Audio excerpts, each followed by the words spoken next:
Foibles. Foibles. What are my foibles?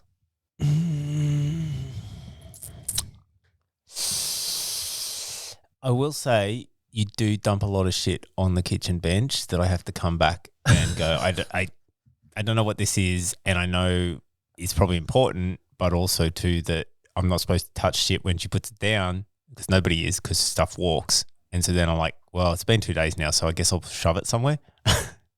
That's definitely one.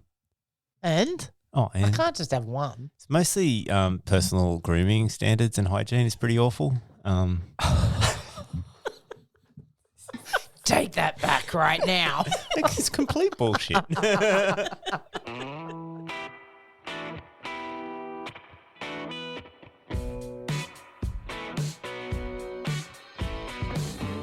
Love Conquers is a relationships podcast by Matt and Kaz Page.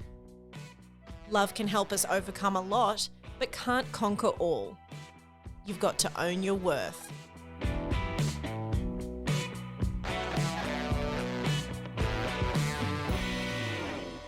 Is foible a flaw? It's a minor eccentricity. Okay. Yeah. It's Yeah. like Oh, fuck, I have heaps of them. We could be here all night. but it's like if you think about it in terms of, you know, you're building a whole tapestry of a life, right? And you think about like there's faults and there's features.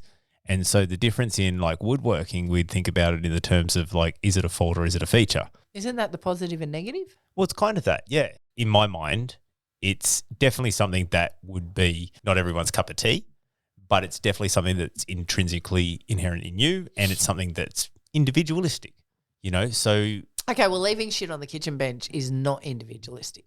no, every cunt in this house does that. Yeah. It fucking does my head in. Including you, just so we're It's my fucking kitchen. Yeah. See, how does that work? All right, foibles. I would say your tendency to want to fix and help everything, Save the world. everyone. Yeah. That's bitten us on the ass a few times. Yeah, yeah. Your need to try and just nurture and help and gather everyone up also kind of puts a little bit of blinders on to some things in that. Like your first instinct is to always to nurture, whereas my first instinct is go, what's that cunt all about? You know, so it comes from a definitely a sweet place, and so that's why I value it and I love it. It can be hard because you don't take everybody's energy into account. Like sometimes I'm like, I don't have the energy to help any more people today. Yeah. And so with idiosyncrasies or autistic tendencies for me, like, you know, my saturation point of giving is at that end. And I think you are a bottomless well of energy in that sense. Yeah. You will pour love and nurturing onto everybody. Until I'm burnt. Yeah. And then I'm just really sad and shocked a lot of the time. Yeah. Because I don't see it coming. Yeah. Until you're burnt or burnt out. Yeah. One of the two happens. Yeah. And Yeah, so, that's true. you know, that's something that I must admit you are working very hard at these days about trying to be more efficient with your energies, being more efficient with how you spend your time nurturing and trying to help people. Yes. And you're being more discerning these days. So, you know, like everything in life, it's a feature because it's an evolving situation, right? Yeah, I think I'm trying to be more selective. Instead of just giving to everyone as a general rule, now I'm trying to be more aware of who sees me for me and is prepared to also give in that regard. So instead of me just giving to everybody and there being a plethora of takers in that and only takers and burning me out, these days I'm probably trying to be more aware of takers. I don't always get it right, but I'm also listening to you a lot more in that regard where you'll tap me on the shoulder and go, enough. Yeah. That person is not reciprocal of you and they don't get you and they're never going to give back to you. So maybe let that one go. And sometimes you give to people irrelevant of whether or not they're going to give back. Like I have a lot of people in my life that I love immensely and they're takers. They're not bad people. They are just takers and I will give, but I'm also very accepting of who they are as a human and I'm okay with that because there's other qualities within them that are really good and so that makes it okay. Because you've identified the playing field now. That's right. Yeah, and I had to learn that. So I understand that.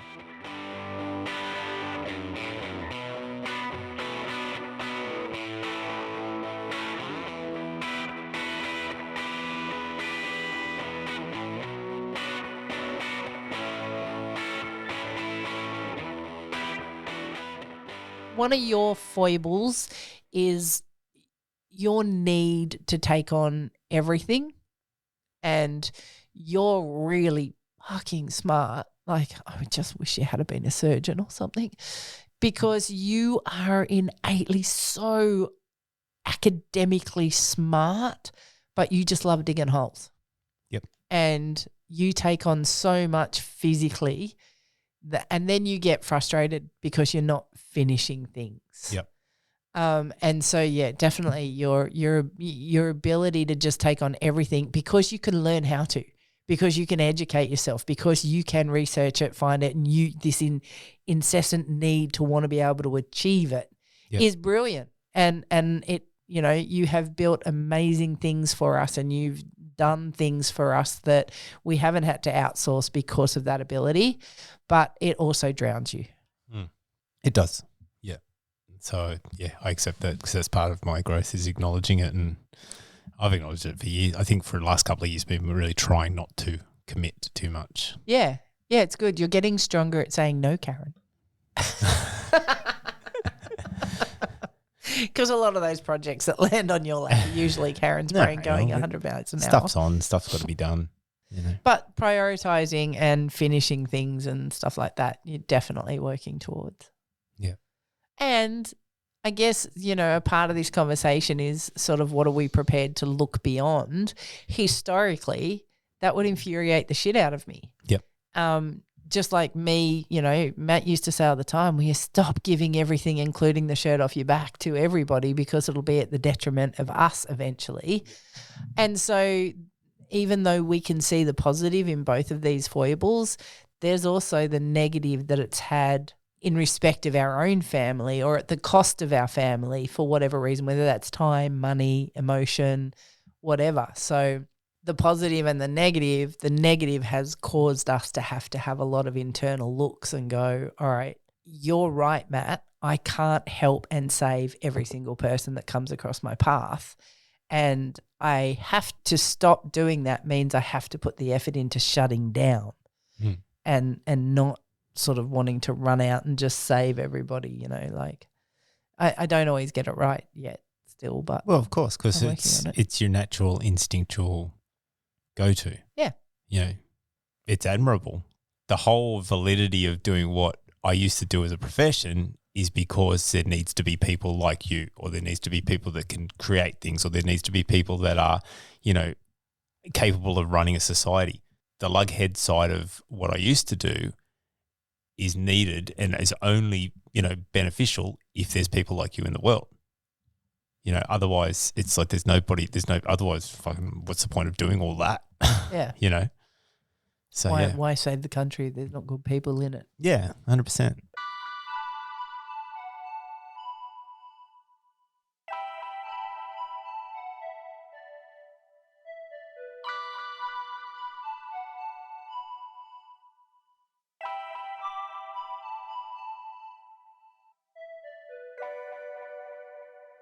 So I think for, you know, as far as foibles go, like I guess, you know, these days our foibles or our idiosyncrasies or however you want to label them, they're not, I guess, psychologically or socially crippling us.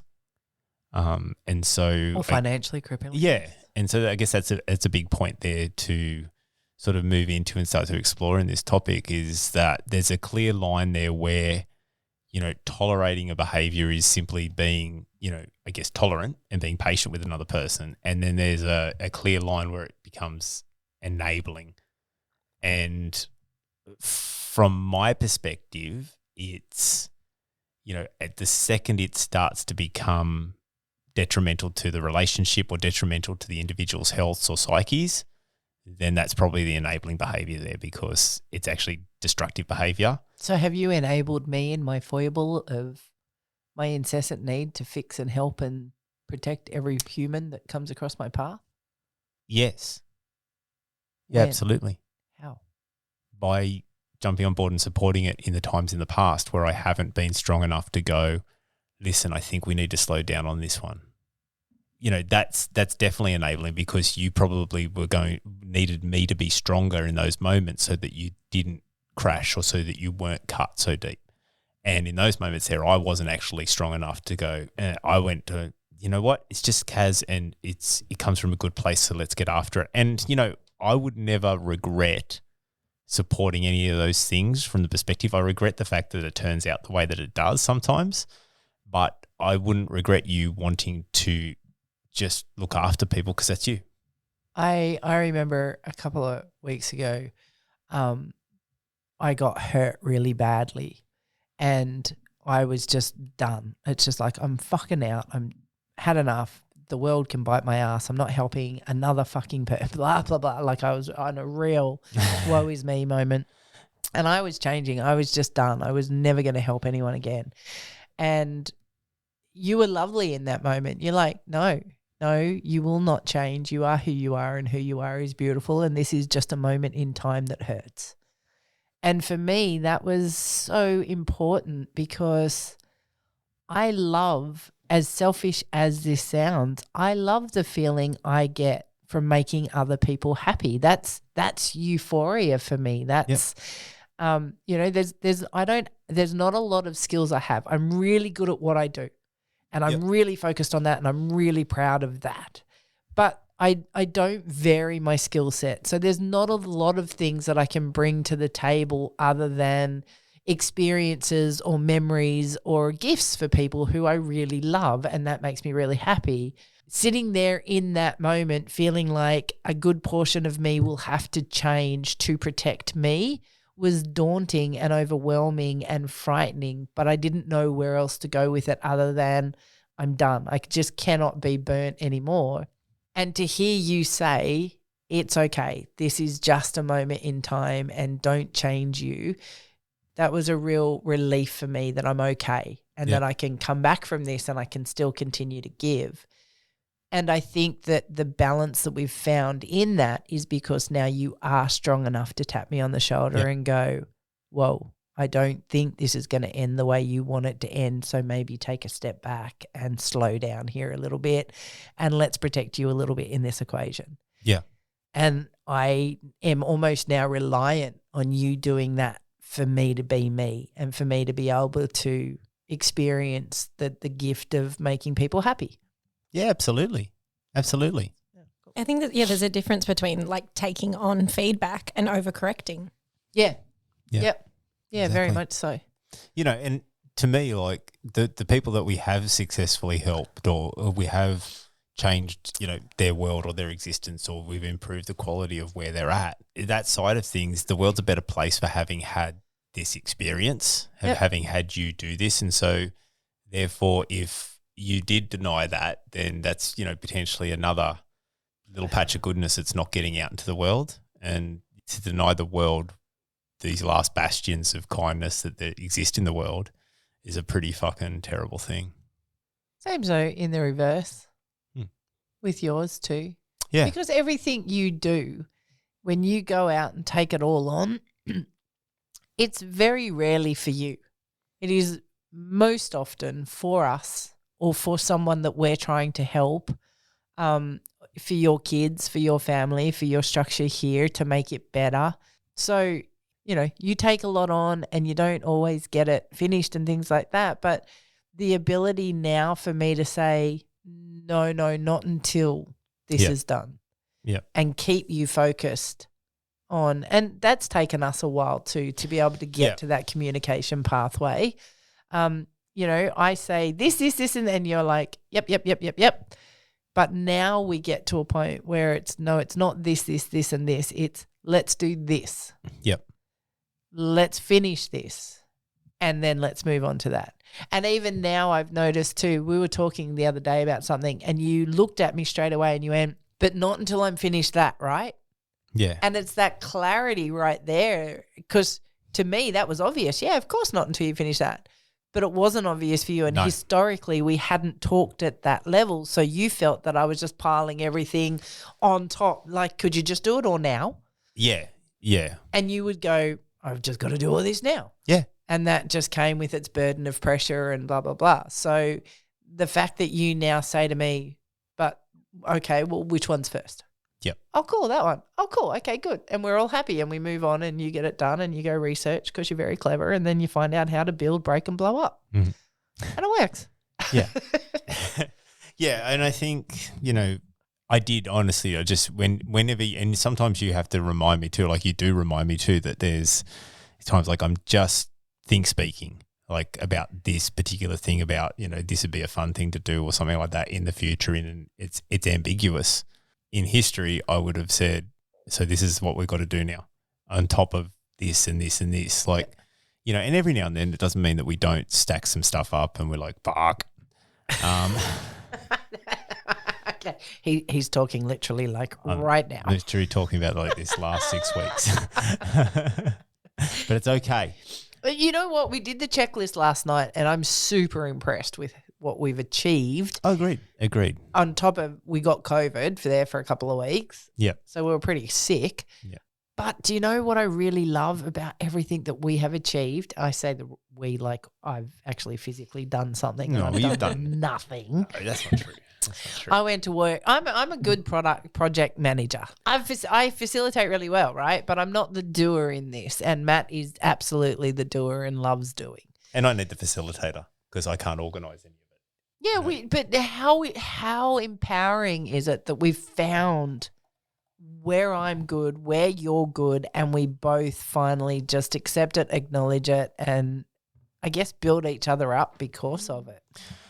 Yeah, I think in the last couple of years, as our relationships is sort of mended and things like that, I don't need to be a professional organizer because that's not where my talents lie. My talents lie is understanding how things, how to solve a problem. But it took us a long time to figure out your strengths and my strengths and let them complement each other. Yeah, and we don't individually have to have 100% of all the strengths. No.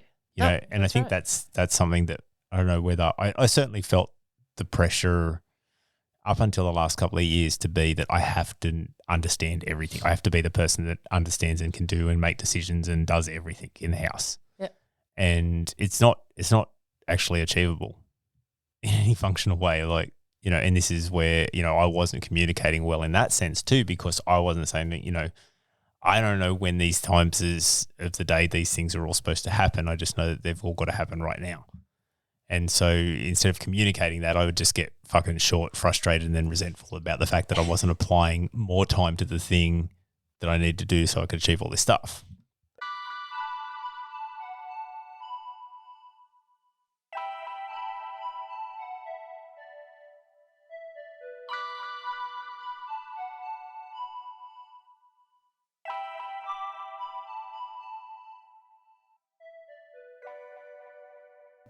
Everybody just needs to get 30 years in. Yeah, probably. Yeah. That's it. Just get 30 years in and it's utopia. Yes. But it really is like every single episode we've done so far, it's about putting the effort in to get to know your person. You as a person and your person. Yeah. All of these topics that we talk about come back to this simple thing. Know yourself, be honest with yourself, and then have the courage to understand your person and be honest with your person. Yeah. And I think if you can do those two things, if you can be honest with you and honest with them, you can't go wrong. And that's not to say that it's going to be perfect and you're not going to fuck it up or fall over. Of course you will. We're humans. Yeah. But, you're not human if you're perfect. No, exactly right. Like you're at that point there, if you wanted perfection, there's just no such thing. There's no such thing, right? There's You're permanently depressed probably because it's unattainable. That's it. Yeah. Be flawed. And it's not just necessarily about for individuals here about foibles and stuff like that. Like, I mean, we've seen enough cases there, and I've certainly been guilty of it before too, where, you're being, I guess, dishonest in the relationship as well. Like, where I've done things in the past, where I've had, after the accident, I hit steroids pretty hard. Oof, so hard. And, then and then lied about it. Yeah, that's the thing, like, right? Because, you were trying to be supportive. You knew about it to a degree. And then when it stopped being, you started to find like, this is a thing. And then I got cagey and started hiding it. And so then I'm betraying your trust. And that's where something becomes, supportive to, it probably was an area there where, and not because you wanted it to or were trying to enable, but because somewhere there you were trying to just keep it all together. It enabled those behaviors. And then I went straight to, well, now she's going to take away these behaviors that I really, really like or I'm really, really vibing with right now. So I'm going to just do it anyway. Yeah. And so it sort of, wound up in this situation. And I think, if we have a look at it there too, you see there's a lot of times there where people are just in denial about how the motivations of their partner are or how good a person their partner is. Or, we've seen a few people there that, their partner's just a shit human. Yep. And they just keep going, yep, he's my love of my life. Yeah, but I honestly saw him beating a puppy the other day. No, it's just his thing. I wonder how much of that is it's not the love of my life, but I don't want to be alone. Yeah, look, I think if you're shit scared of being alone, I guarantee you're gonna fucking turn a blind eye to a lot of shitty behavior. Yeah, absolutely. And maybe not even shit scared. Just actually don't want to be alone. Yep.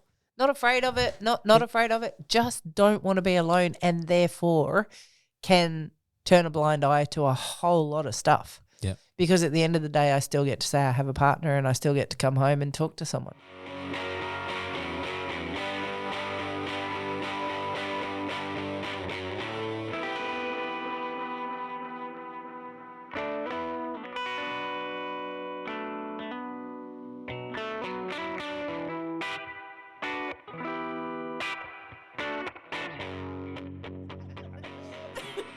My father very much lived a very single life in a marriage and had many other female, and this isn't any surprise to anyone who knows me and loves me. It's also in my book as well, and my mum is very aware of the fact that my dad had many an affair. My mum turned a blind eye to it because, and to her words, where was I going to go? Yep. I couldn't afford to go anywhere. Your father, there's no way he would have let me go. Financially, he wouldn't have supported it and blah, blah, blah, blah, blah. So, look, I think somewhere in there was love as well. But, we do say love conquers. It just can't conquer all. Yeah. Yep. And it was never going to stop my dad being the kind of person he was. And if she wanted to stay with him, then she had to accept those flaws. I would not wish that upon anybody ever. I think if you're in a relationship, have respect for your partner.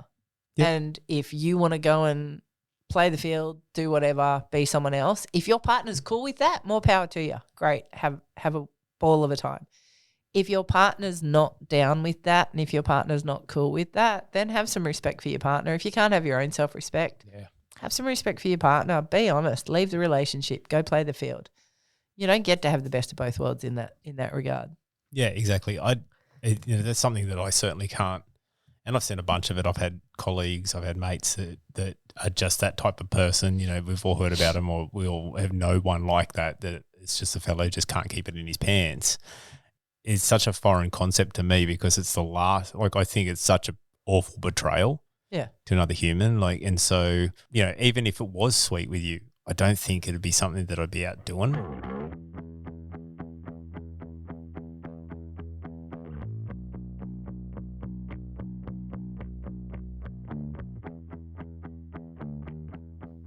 I don't think you should ever settle. No. I think turning a blind eye to you taking on more than you can actually undertake is detrimental to your mental health because it fucks with your head. And so I can't turn a blind eye to that. And sometimes it has caused angst between us. Yes. Because I can see what it's doing to you and I know where that's going to go. And I've had to try and step in and stop. And it's taken a while for you to realize that I'm actually doing it from a point of love, not judgment. Yeah. And whether that's my delivery or your taking is semantics at that point. We've had to work through it and understand the right communication path that allows me to tell you, slow down. Same as, you've had to find the right way to tap me on the shoulder and go, not a good person, stop helping. Yep. Yeah, absolutely. Oh, it literally knows. And that takes time.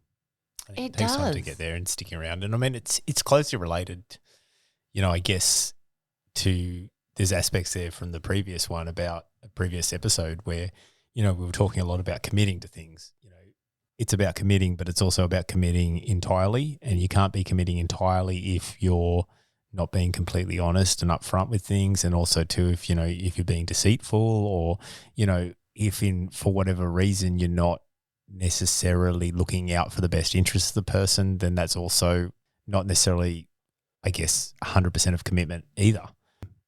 I don't know that you were thinking about me and your commitment to me when you were hiding the fact that you were so heavily on steroids. No.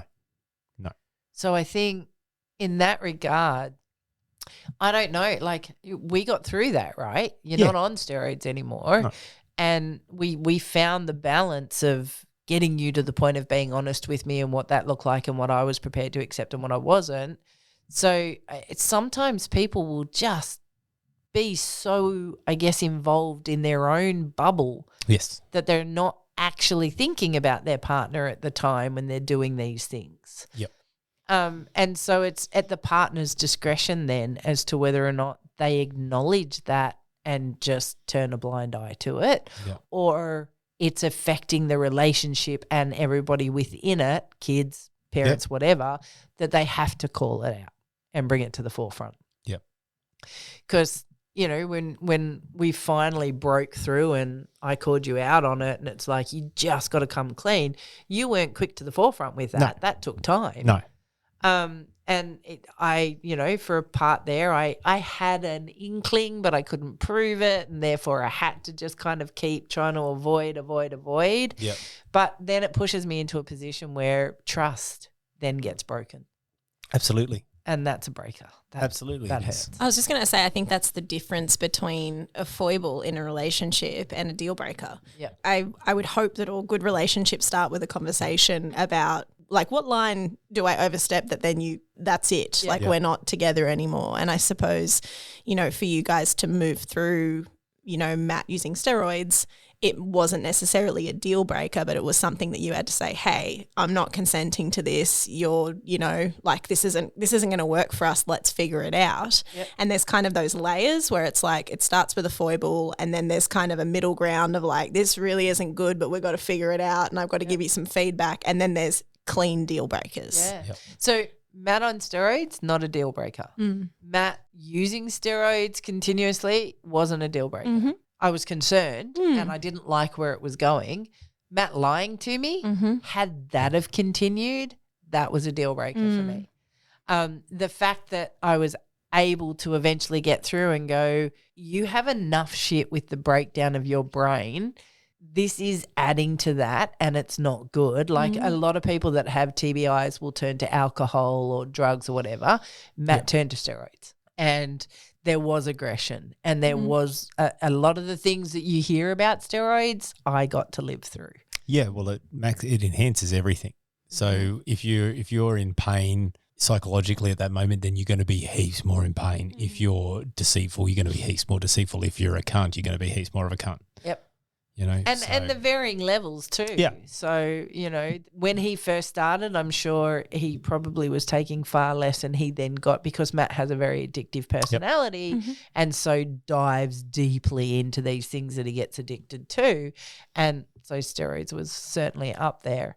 And the fear for him of me finding out and then, I don't know, you tell me, was there judgment in that process of your fear and all the rest of it? It's yeah, the whole gamut of things of why people, you know, don't communicate is there, you know, there's fear, there's self-loathing, there's, you know, you think it's the thing you need to fix whatever's going on in your head and it's not, and you're not willing to be honest with yourself to go and do that. And so therefore you're also caught in this fucking weird guilt fucking loop thing and then you're just perpetuating it because you don't know how to stop it. Yeah. You know, and then it just ultimately just causes more pain and destruction. Yep. And then the lies that come with that. And that for me, like and I say it all the time, and I know it's a really hard and fast rule, but at 2 a.m. and it's what makes me me, don't lie to me and don't cheat. Yeah. Cannot deal with liars, cheats and thieves. I just can't. And I won't, and that's my line. That's my line in the sand. I think that's the interesting thing too, is in relationships that line is different for everybody. Yeah. So, like we were saying before with the sort of on the cheating and going outside of the marriage kind of topic, like for some people that might be an issue because they've had that conversation and they're consenting to it. Ultimately, it's like wherever you draw that line, that needs to be respected. Yes. Or what's the point? Like That's there's no right. commitment then. And communicated. Yeah. Yeah. And like we were married, we'd been together for years and years and years, and honesty hadn't really been an issue. Like there wasn't any of this right up until he was doing something that he knew was having an adverse effect, but for some reason felt like he still needed to feed it. Yep. And it wasn't long after the accident either, so there was a whole gamut of other shit going on in his head too, which didn't make it easier. But whatever that line is for each person, just own it and have those conversations and be upfront about it.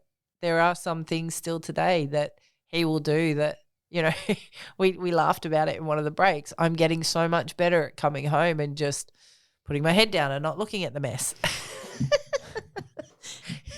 And he comes up and he gives me a big hug and he thanks me for it. Yeah. These things are us working together, trying to meet it to go, neither of us are perfect.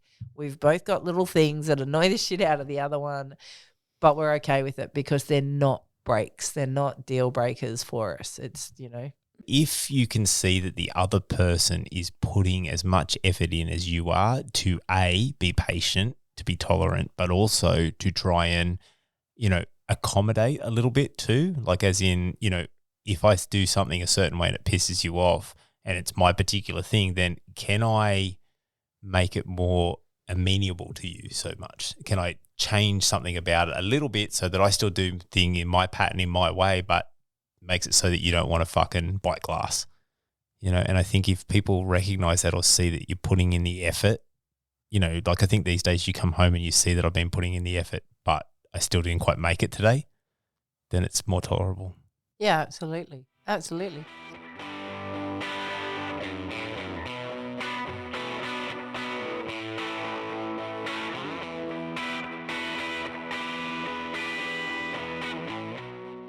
I think, and I don't know if it complements the conversation we're having now, but it feels like it might.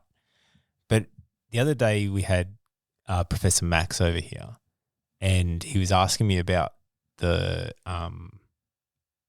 bamboo that we got planted up the hallway. And he goes, how long have you been doing this? And I was like, about 3 or 4 years. And he goes, oh, do you enjoy it? And I was like, well, here's the thing.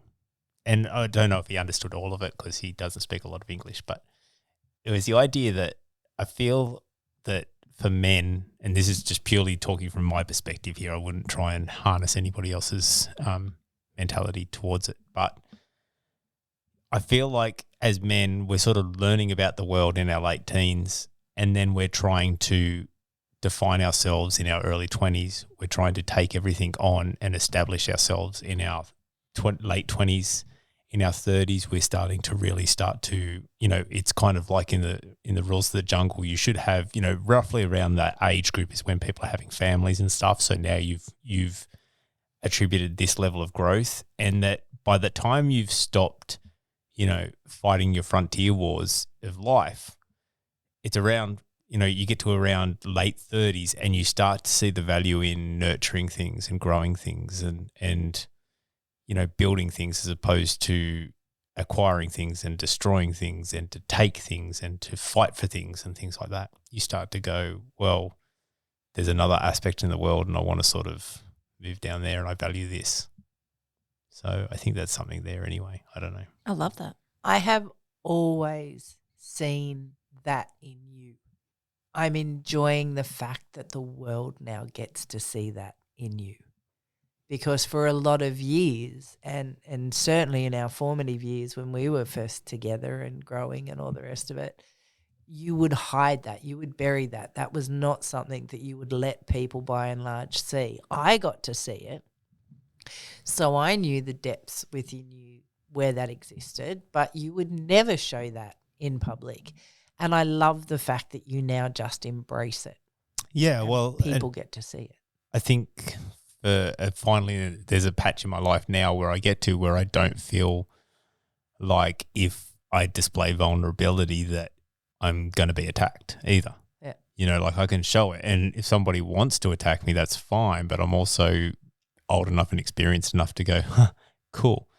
You know, it just doesn't even register anymore. Whereas, you know, earlier on in the piece, like, you know, showing any vulnerability through the first 20 years of my life would have either A, got me bashed or got me fucking, you know, harassed for weeks on end. And so naturally I move into, well, I'm not going to show vulnerability. I'm not going to try and nurture another person because I'll be judged for it. And in my household, I'm not going to try and display those qualities because it's either going to be used against me or it's just going to be fucking not even acknowledged. Do you reckon people are still there today? Like, has humanity evolved where a 20-year-old can show vulnerability?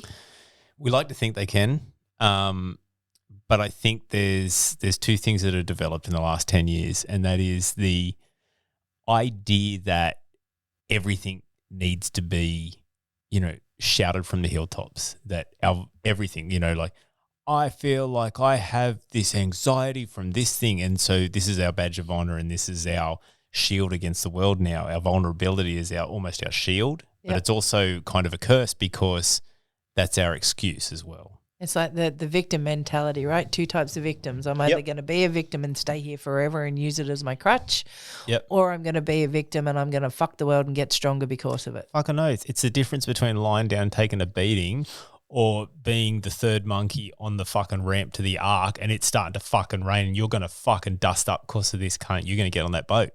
You know, like, so it's just that difference in intensity, right, between people. It's, yeah. Very much so. But I like you. Yeah, you're tolerable. You go all right.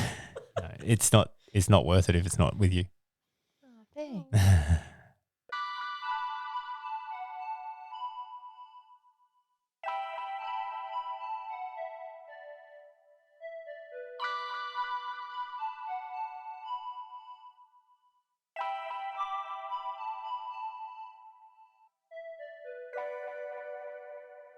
I think if listeners rewind, what am I? Jesus. It's like it's the 1980s and here's a cassette tape. Wow. If listeners, you know, put their finger on the track thing and pull it back to the left, I don't know the terms, whatever, on their Spotify or on their Apple podcast, you all know what I'm talking about, to the beginning of the episode, the first thing that Matt and Kaz talked about was each other's foibles. And I think in a way it was a really good, I'm getting a bit meta here, but it was just a really good example of giving feedback kindly to each other. So it's like you both know that these aren't deal breaker things. It's just like, you know that he finds this annoying thing about you endearing and you find this annoying thing about him endearing, and you can talk about it with each other really gently but constructively so that you can then either meditate on it yourself and go, well, I could probably try that differently, or you just go, yep, that's me, and move on with your day. But what would be some advice along those lines for people who are just maybe shit scared to give that feedback? Whether, like, how do you do it gently? Yeah, that's a hard one because historically I'm not good at gentle. And there's people that you give gentle feedback and they take it like they've just been shot. Yeah. Yeah. And you can't win there. People have got to be ready to listen. You can talk until the cows come home. It doesn't mean shit. If the person you're talking to isn't with you in the conversation, then you're wasting air. You're wasting time. I am not good at giving feedback. I'm not good for the fear that I either blow up because I'm giving feedback based on my emotion and how it's affecting me at the time, and therefore it's delivered quite abruptly, or I just shut down. I'm not sure that I've found the happy medium. I'm certainly working on it, and I think I'm better at it today, where I will calmly say to you, hey, when you do this, it felt like that. Yep. I'm trying really hard to get better at it, that when I walk in the house, if there is something that, you know, like, how do you not see this? And I can feel it burning up inside me. I've got to beeline it for another room so it's not in my face, so I can breathe, so I can take a minute. So that's probably the best advice. If you are like me and you're either blow up or there's nothing, then take a minute. Learn to walk away, learn to kind of take a breath and calm down. In the same, if you fuck it up and you don't do that and you do blow for whatever reason, own it straight away. Like, I know the minute I've gone off the rails and blown up over something that I probably should have handled better, these days I'm much quicker. The guilt hits straight away. I realize I fucked it up, and I'm much quicker to come back to him and go, hey, I'm really sorry. I know that was fucked. Whatever the issue was is still an issue, but I should have handled the way I explained that to you better. So for me, I don't get frightened about giving feedback as such. I get frightened about the way I'm going to deliver it and whether or not that's going to be handled and delivered by me wrong. I don't necessarily think about how the other person's going to interpret. Same said in reverse though. Like, if I am giving some feedback, if I'm going out of my way to say something to someone to try and help them improve, yes, I might be blunt, I might be abrupt, but at the end of the day, know me well enough to understand this. If I don't fucking care about you, I'm not going to have an opinion. Yeah. It's pure and simple. So if I'm giving you my feedback, it's because I love you or I really care about you and I'm trying to help, and I might not be delivering that in the right way. Tell me. But if you're getting crickets from me, I don't like you. Yeah. Yeah, and I Real think simple. that's a really important statement there too, as far as advice goes. Like, if the person was a little substance or no fucking Meaning. there's no meaning to you, then you probably wouldn't, if you tallied up the amount of effort you put into pissing that person off or to delivering a message in an aggressive fashion or even in a constructive fashion, and you looked at how much effort and time you put into doing that, and you're like, fuck, this is a nothing person, then you'd probably go, fuck, what am I doing? So I guess from that perspective too, really understand like who's who in the zoo.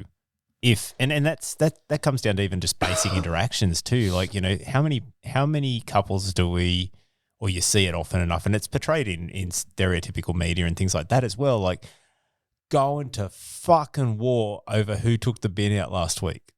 Like, to me, that I get that, you know, the shit needs to be done, and if you walk in there and there's a bin that's toppling over onto the floor, it's going to be really frustrating for the person to go, well, somebody else has obviously seen this and do that. The other side of that for me is that I'm not, if it's been, you know, potentially you, I'm not going to fucking lose my shit because I'm just like, oh, you're probably busy. You're probably really fucking busy and just trying to run around and get shit done now, because I take a second these days. And so I think if people take a little bit longer time just to go, because it's not you that's the problem, right? I'm just annoyed at the situation. It's not necessarily your fault, or it's not by your choosing. It's just like, oh, it just happens, you know, as a byproduct. So, you know, again, on top of that, like, if you're not worth something, then I'm not going to say anything, which was your point. That's very valuable as well. Is the issue worth committing this level of fucking intensity to, or is it not? Yeah. If it's over the top, right? Like, what are we really mad about? Is this some leftover anger from something else, or is it leftover because it's a bigger issue? Or are they seeing it differently? Yeah. Because as humans, we rarely just go off for no reason.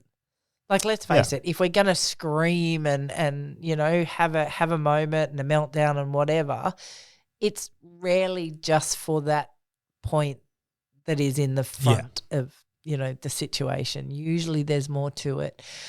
And here we are again. It comes back to, how do you communicate to each other? Are you being honest? Are you and don't have the conversation in the heat of the moment. Don't try and figure it out. Why are you being such a cunt? Well, that's not going to go down well. Yeah. Wait. Give them their space. Let them calm down. If they own it and they apologize for it, then maybe that's the time to go, thank you. I'm hearing you. I'm just curious, is there more to this that I'm not understanding, and can you enlighten me so I can do better with you next time? Yeah. And maybe, you know, you just got to learn to turn a blind eye to the arseholicity of somebody. I don't even know if that's a real word, but I'm working It's a on it. word I'm now. taking it. Arseholicity. Arseholicity. I'm taking it. That sounds like it could be a fucking gentleman's club. That's the name of this this podcast. How to not be an arseholicity. Don't join the arseholicity. You are solicitous, motherfucker. I'm really liking it. Arseholicitous. Arseholicity. Arseholicity. There you go. It's going in the episode description. It is. That's right. This is the, what do you call that thing at the end of a book where they give you all the meanings to all the the glossary. words? Glossary. That's it. Terms of reference. Arseholicity. But, it's pretty simple again. Comes down to all those things: communication, love, understanding, patience, tolerance. If you're equating a foible with disrespect or just a big imposition on you and you're just so angry about it and how dare they do this to me, it's either that something else is going on, it's not that foible, or maybe you need to look within. It's one of the two. Yeah, and if it gets to that point, like, is it still a foible? That's right. Yeah, it's because at that point there too, it goes beyond that point because it becomes super destructive, right? Yeah. Like for me, this need to grow your beard the way you've grown it is a foible that I'm willing to overlook. Yeah, hairy motherfucker. Love conquers the foible. Yeah, that's it. That's it. Yeah, there you go. We have to relate that. Love conquers the furry beast sitting opposite me right now. That's all this was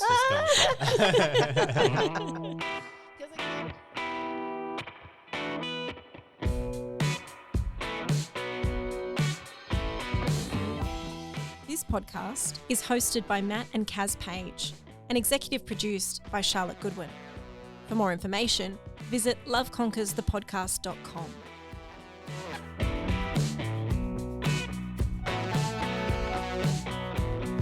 If you'd like to hear more of Matt and Kaz's story, buy the book, My Broken Soldier, The Untold Story of Life Beyond the Front Line. Go to the website, loveconquersthepodcast.com, and hit the button at the top that says buy the book.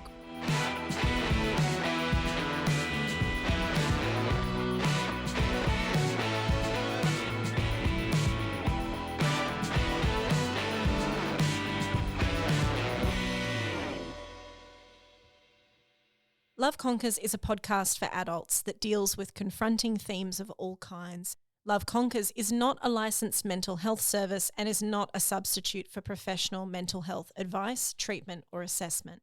If you are struggling, don't go it alone. Please see a healthcare professional. If you live in Australia, please call Lifeline on 13 11 14 or go to lifeline.org.au. If you live outside of Australia, please search for your local crisis line and find support. Foibles. That was great. Foibles and hope. We did it. Ooh. Hope. Don't forget. Hope it. Hope it. Hope Help your foibles. one person every day. Hope. Thank you, Charlie. Thank you, Matthew. Thank you, ladies. We is done. Thank you, guys. I can call it. I'm cooking.